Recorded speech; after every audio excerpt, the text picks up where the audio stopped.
Good morning, my dear students.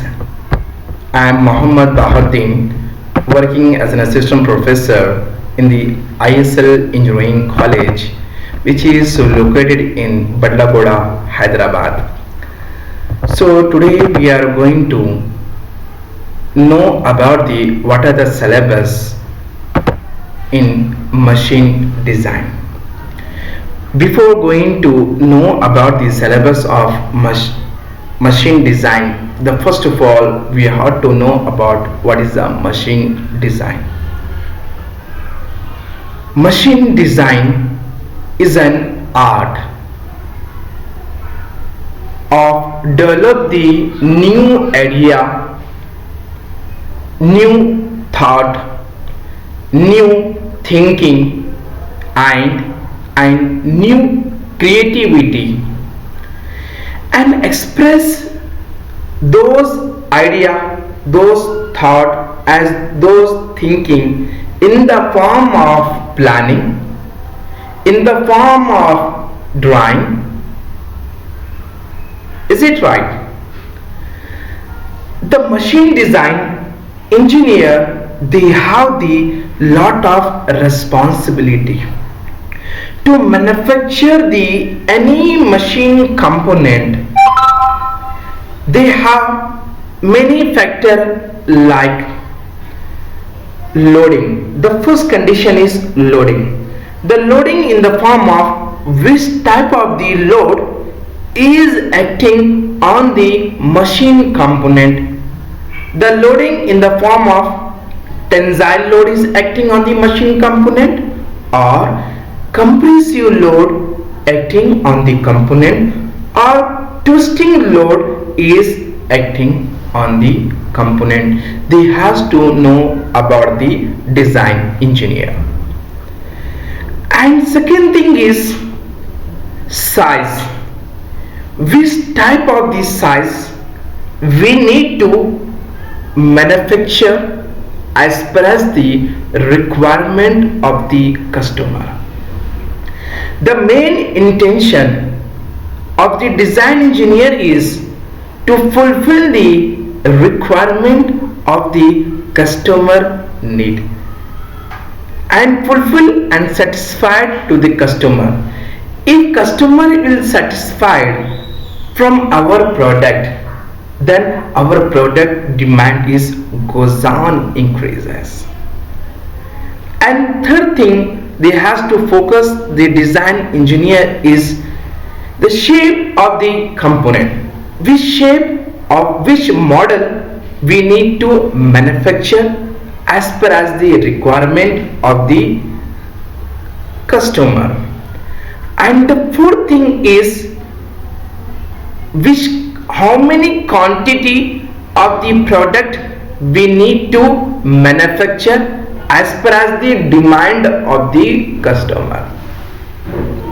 So after the designing is completed, they need to focus on the analyze by the design engineer. The design engineer dealing the different types of loading, the resulting parameter like types of stresses or nature of the stress in the form of tensile stresses, compressive stresses, and shear stresses.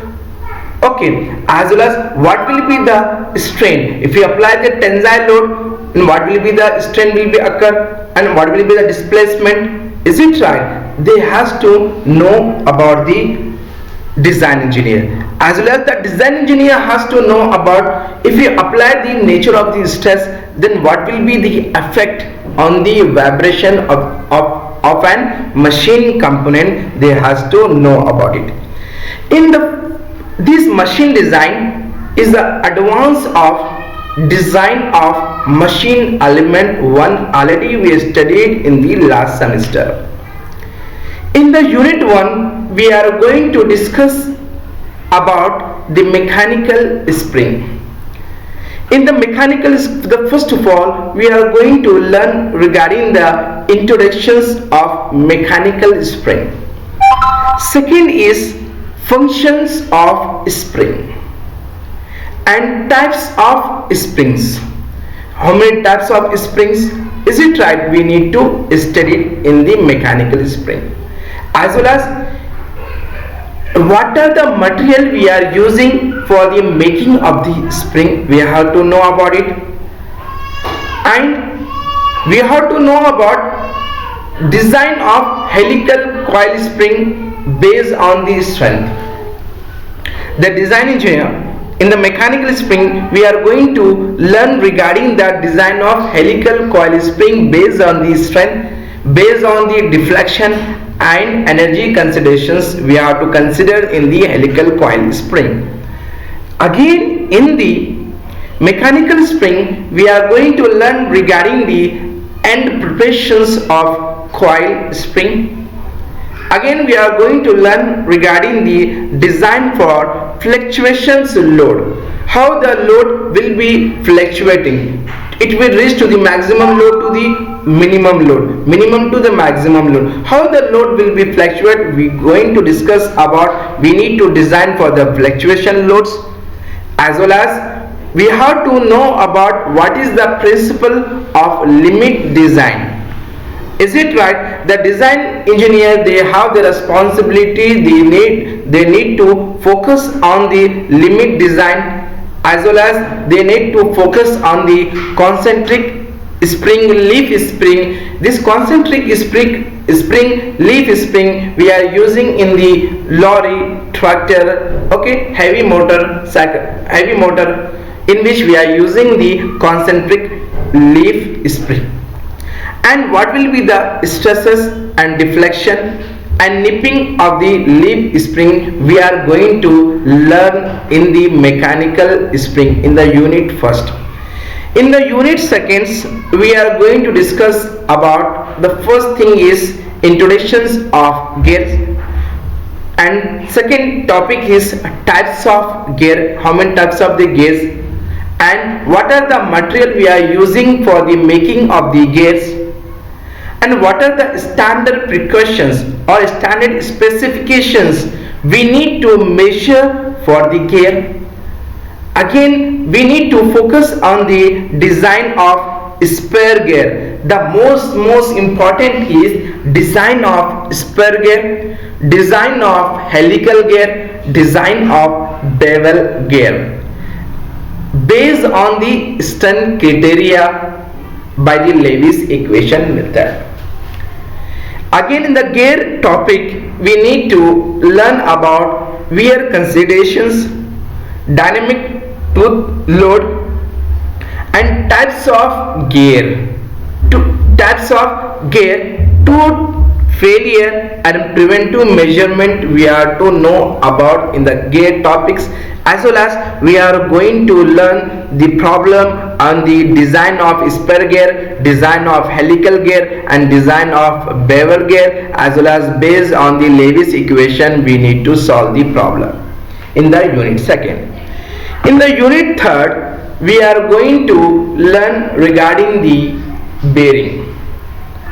First thing is we are going to learn regarding the introductions of bearing. What are the materials we are using for the bearings, and again in the bearing topics we are going to learn about classification of bearing. Again, we are going to learn about viscosity of lubricant theory of with the help of hydrostatic and hydrodynamics lubrication.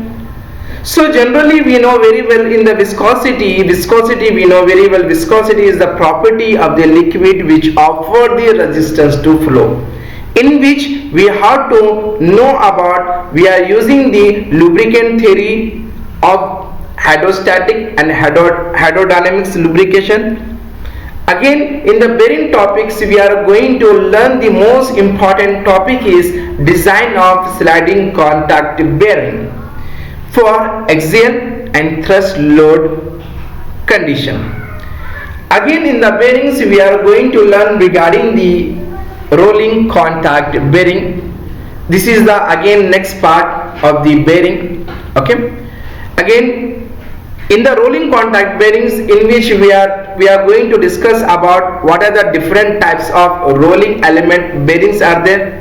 types of rolling contact bearing in which we are going to learn, as well as what are the construction detail of the static and dynamic loading capacity we are going to learn in the rolling contact bearing, and what are the load life relationship of the static and dynamic load we are going to learn in the bearing topic, as well as we are going to learn in the bearing is in the roller contact bearing in which we are going to learn regarding the design of deep groove ball bearing and the roller bearing only, as well as in the roller contact bearing in which we are going to learn regarding the design for the cyclic loading. Already we have studied in the DME1. The same concept we need to follow in the bearing concept.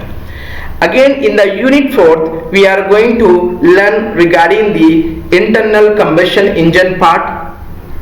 First of all, we are going to learn the design of piston. The most important is design of piston. Again, we are going to learn a problem on design of piston, connecting rod, design of connecting rod, and design of crankshaft, and design of flywheel for the internal combustion engine and press we are going to learn in the unit 4, as well as we are going to learn the problem on the design of piston, design of connecting rod, design of crankshaft, as well as design of flywheel for the internal combustion engines. We are going to learn the problem in the unit 4. In the unit 5th is the most important as well as most interesting topic is curved beam. In the curved beam, the first of all we are going to learn regarding the theory of bending of member with initial curvature, rectangular, circular, trapezoidal sections. Again, we are going to learn regarding the design of crane hook. Again, in the curved beam we need to learn about machine frames and C clamps we need to learn in the curved beam. Again, in the curved beam we need to learn about design of chain drives and types of chain drives, polygon effect and power rating of the roller chains, and design of roller and bush type chain and silent chain we are going to discuss in the curved beam. The first topic we are going to learn introductions of the mechanical spring. Okay, so what is the spring? So generally we know very well springs are flexible machine element, okay, which are used in the various machine component, so which deflect under the action of applied load, and it regain original shape after the load is removed. Let us see the example here, then you can easily understand. I am taking one spring, okay, so here above one hook is there, below is one more hook is there. So this is suitable only for the tensile load we can apply it on this material, on this spring. What I am doing here, in the one above hook in which we are fixing the one finger, and below hook in which we are fixing the lower finger, we applying the tensile load. The first of all I told you, spring is a mechanical spring is a one type of the device. Mechanical spring is a one type of the device. So in which, so what I am doing here, I told you here, springs are flexible machine component. Springs are flexible machine element which are used in the various machines component. So if you apply the tensile load on the spring, due to what happened here, this spring, the number of coils, this is one coil, second coil, third, fourth, fifth, sixth, seventh. The total number of coils, how many coils are there? 7 coils. So if you apply the tensile load on the spring, due to this number of 10 will be elongated. If you apply the tensile load on the spring, due to what happened here, the number of turns will be elongated due to the tensile load is applied. If you remove the load, then what happen? Again it will be occupy the same position. So this means that springs are flexible machine element which are used in the various machine component. If we apply the tensile load on the machine component, or you can apply tensile load, you can apply the compressive load, you can apply the torsional load. So if you apply, I will give the example of the tensile load. If you apply the tensile load, due to what happen, the number of turns of a coils will be elongated. If you remove, again it will be occupy the same position of the spring. So in the introduction part I told you springs are flexible machine element. It is a one type of the flexible machine element which are used in the various machine which deflect under the action of applied load. If you apply the tensile load, due to length will be deflected, is it right? Again if you remove the load, again it will be occupy the same position, is it right? It will regain original shape and size after the load is removed. Okay, Nadia? Again, springs we are designed to provide the pushing force, pulling force and torque. So spring we are designed on the basis to provide the pushing force we can easily apply, as well as pulling force or torque we can apply on the springs. And spring also designed to store the energy, to measure the force, to measure the shocks and vibrations purpose we are using the spring. I will give an example. Let us see over here. If you apply compressive load on the spring, if you apply the compressive load on the spring, then the some amount of energy is stored in a spring due to compressive load applied on it, is it right? And it causes deflections is occurring in the spring. If you release, then what happen? Deflection is allowed to vanish. Again this spring will occupy the same position, is it right? Again the springs are made of rectangular wire, sometimes it is made of round, sometimes it is made of flat, sometimes it is made of cone shape, sometimes it is made of rubber block. The popular types of mechanical springs we are using in our daily life is helical compression spring, and second one is helical extension spring, third one is helical torsion spring, fourth one is multi-leaf spring. So the design of a spring mainly based on the deflection criteria. So spring can be allowed to take the external force. The spring can be allowed to take the external force in the form of tensile nature, or it may be form of compressive nature, or it may be form of torque in nature or twisting in nature. So spring can be allowed to take the external force over a considered distance without losing its elasticity. If it is losing its elasticity, we cannot design on the spring. We cannot do the experiment on the spring. So the spring is also mainly depending upon the strength of the material. We have to know about, if you apply the load on the spring, the material of the spring that can sustain that much load or not. That is the responsibility of the design engineer has to know, as well as they have to do the experiment lot on the spring.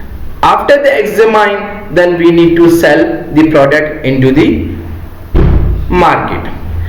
This and other factor to consider in a spring design is the first condition we need to consider if you are designing any type of the spring is, the first conditions is material strength property. Which type of the material we are using for the making of the spring, and what will be the service environment. In the service, in the hot condition it will be work or not, in the cold condition it will be work or not. What will be the service environment, we have to know about very well, and it will give the design life or not. So design life, it is mainly depending upon the material strength property.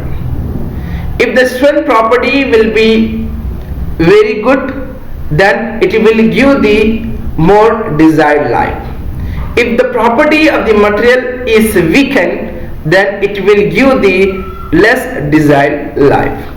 And the design engineer has to know what will be the manufacturing cost if you manufacture the spring.